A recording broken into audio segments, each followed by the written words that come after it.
Ayan, nandito tayo ngayon sa taas ng tower at nasa pilak at tumpok tayo ng tower na ito. Kung makikita nyo, likod naman ang camera natin.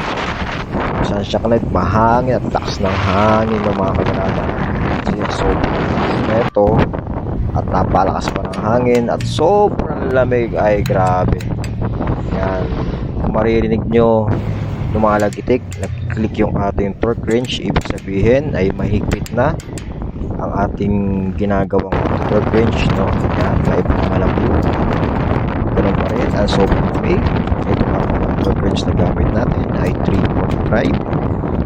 May balang ginagawa na natin o ginagamit natin.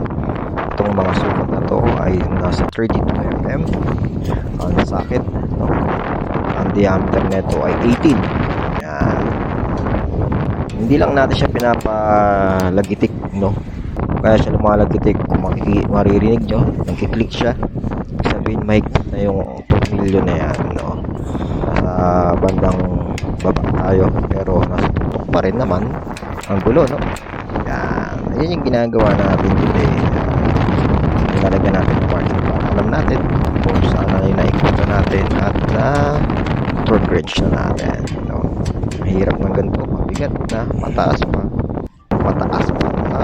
malapit pa, grabe.